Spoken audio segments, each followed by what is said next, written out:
Alright guys, welcome to another video. You asked for it and we are delivering. Now recently we made a video about Apple iPhone 14 Pro's dynamic island on Xiaomi and MIUI devices, and since then a lot of you have been itching to try that on your own Android phone because probably you either have a non-Xiaomi Poco or Redmi device, or you have a different device like me, or you're running a custom ROM.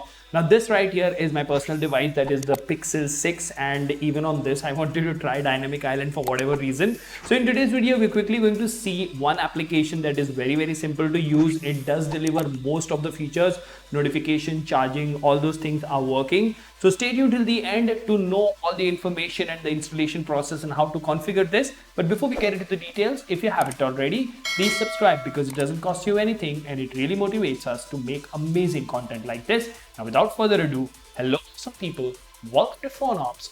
My name is Kailash. Let's get going.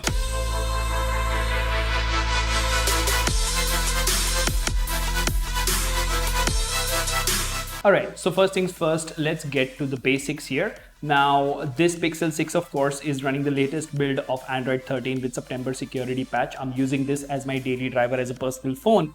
And ironically, the name of the app that we are talking about is, yeah, you guessed it, Dynamic Island. Now, this doesn't really stay like this all the time. If you close the app, it disappears. And let's quickly go back to the application once again.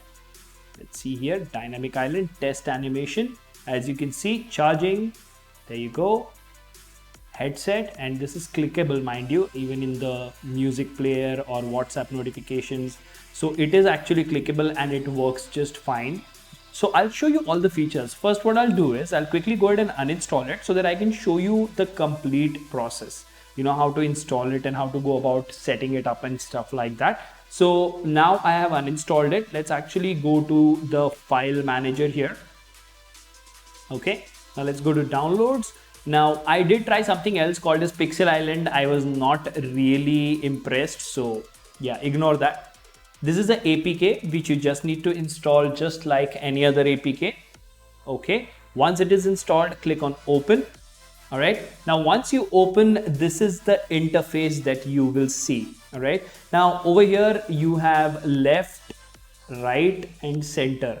Now what this means is wherever you have your notch, you need to keep this. So for me it is in the center, the punch hole. Now the dot size is something you can increase, like, you know, top, bottom, increase, decrease. Dot width and distance from top.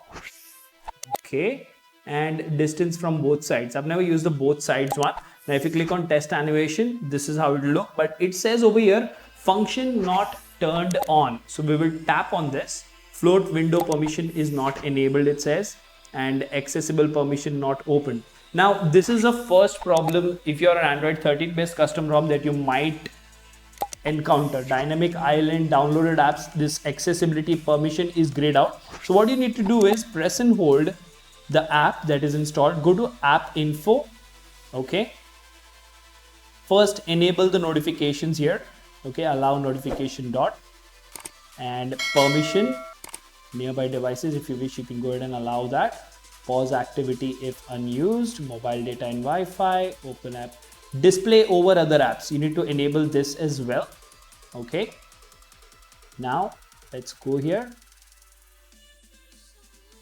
Okay, accessibility permission not opened. Now it is still showing as restricted settings. So once again what we will do is we will go to settings, and over here we will look for apps, and over here we'll look for see all apps, and then we will look for Dynamic Island, which should be over here, as you can see. Now over here you see these three dots, right? Select this, allow restricted settings.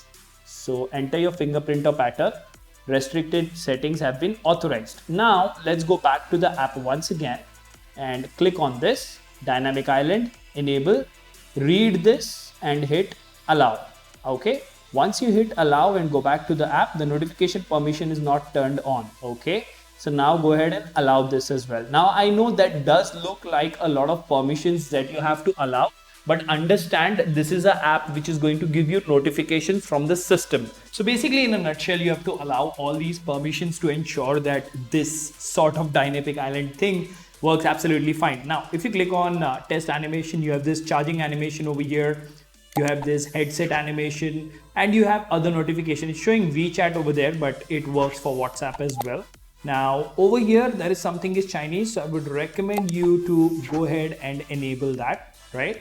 Now, once you've enabled everything and once you have your notch set properly, you should be good to go, right? Now, let's go to the main screen and let's try to send a WhatsApp to our own number. Let's click on hi. There you go. So you can maybe disable the system notifications after you've actually gone ahead and enabled this notification system here. And mind you, this works on all custom ROMs and it works on all Android devices. As you can see, it is working absolutely fine. I do not have a Bluetooth device over here, but otherwise it works well for Bluetooth devices as well. It works well for charging as well. So once you keep it active, it will say bird service is running and you will have a perfect dynamic island. Now, the reason I say almost perfect or perfect is because this has almost all the settings you need. It can be made better because when I was in landscape, it actually gave me notification over here in landscape. I don't know how that works on iPhone 14 Pro, but all in all, this is a step-by-step guide to get iPhone 14 Pro like dynamic island on any Android device without root, working perfectly fine. Let me know in the comment section what do you think about this video. Until the next one, this is Kailash signing off at PhoneOps. Keep smiling. Take care. Goodbye.